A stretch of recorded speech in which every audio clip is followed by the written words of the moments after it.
लक्ष्मी का अपने घर में पूरा दबदबा था। हिटलर की तरह वो सारा काम अपने पति और बेटे से करवाती। धीरे धीरे उसके पति की तबीयत खराब रहने लगी। सुनो जी, अब आप बुजुर्ग हो गए हो, काम में भी अब हाथ आपके फुर्ती से नहीं चलते। अरे भाग्यवान, भगवान से डर। तुझसे मैंने शादी अपने इकलौते बेटे के अच्छे पालन पोषण के लिए की थी, लेकिन तूने तो उसका बेड़ा गर्क कर दिया। मैंने क्या किया? पढ़ाया लिखाया, अब नौकरी नहीं लग रही तो मैं कैसे जिम्मेदार हो गई? अब घर में बैठकर रोटी तोड़ रहा था तो मैंने कहा काम ही कर ले। एक तो भला करो और ऊपर से बातें सुनो। तभी सारंग वहां आ जाता है। बहुत भूख लगी है माँ, कुछ खाने को दे दो। अब तुम्हारे पापा का हाथ तो चल नहीं रहा है। मैं ही जा रही हूँ आज किचन में, बनाती हूँ कुछ। हे भगवान, कैसे होगा इतना काम मुझसे? लक्ष्मी किचन में काम कर रही होती है कि तभी अचानक उसे आइडिया आता है।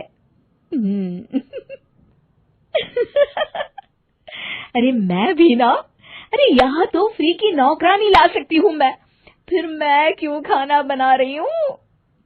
उस दिन लक्ष्मी सारंग की पसंद का खाना बनाती है और बैठकर उसे बड़े ही प्यार से खिलाती है।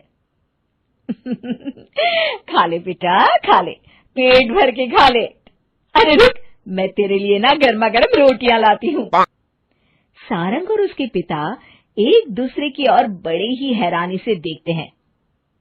बेटा सारंग, जरूर दाल में कुछ काला है, वरना ये औरत तो हमें बासी खाना भी सुकून से ना खाने दे। सुनील की बात लक्ष्मी सुन लेती है और जोर जोर से चिल्लाने लगती है। अरे हाँ, भलाई का तो जमाना ही नहीं रहा। एक तो आग में खुद को जलाकर तुम लोगों के लिए खाना बना रही हूँ और ऊपर से तुम्हें दाल काली लग रही है। अरे माँ, पिताजी का ये मतलब नहीं था, तुम बुरा मत मानो। अरे हाँ बेटा, तू कहता है तो मान लेती हूँ। लक्ष्मी सारंग के पास बड़े ही प्यार से बैठ जाती है और फिर कहती है, बेटा मैंने ना तेरी शादी करने की सोच ली है।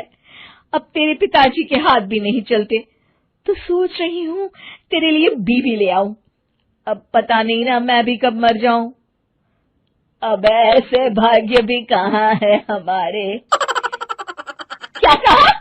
अरे हाँ, तुम तो चाहते ही हो कि मैं मर जाऊं, लेकिन मैं अपनी प्यारी बहू का चेहरा देखे बिना नहीं मरूंगी। हाँ माँ, शादी तो मैं कर लूं, लेकिन मैं नौकरी नहीं करता, फिर कोई क्यों देगा मुझे अपनी बेटी? अरे क्यों नहीं देगा बेटी? इतना बड़ा घर, खेल खलियान है, किस चीज की कमी है हमारे पास? जो आएगी राज करेगी, राज। हम तो ना कर पाए राज, ये बोलो कि एक और नौकर तुम्हारे पास आ जाएगा। मैं कहती हूँ चुप हो जाओ। अरे खुद के घर का खाना बनाएगी तो क्या नौकरानी हो जाएगी? अब तुमसे तो किचन का काम होता नहीं, तो कोई तो करेगा ना। ठीक है माँ, तुम जैसा सही समझो बस। अब मेरी एक शर्त है, लड़की जो भी हो वो दिखने में कैसी भी हो या कहीं की भी हो, बस पढ़ी लिखी होनी चाहिए।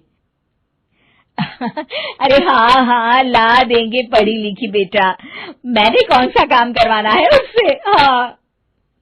और फिर एक दिन पास के गांव की ही रति से सारंग की शादी हो जाती है। रति दिखने में बहुत ही सुंदर थी, साथ ही साथ काफी पढ़ी लिखी थी। रति को लक्ष्मी के सौतेले होने की बात पता नहीं थी। शुरू में जब रति ने सारंग को घर का काम करते देखा तो हैरान रह गई। अरे ये तो अच्छी बात है कि आप घर का काम करते हैं, लेकिन मैं तो घर में ही हूं ना, आप क्यों कर रहे हैं जी?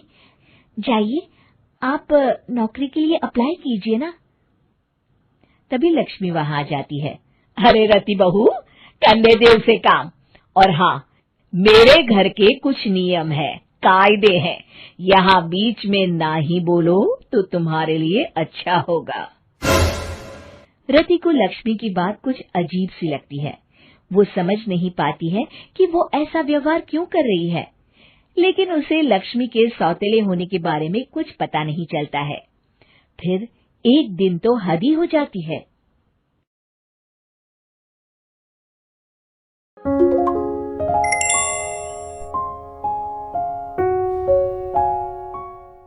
वीडियोस बनाने हैं, फिल्मोरा है ना।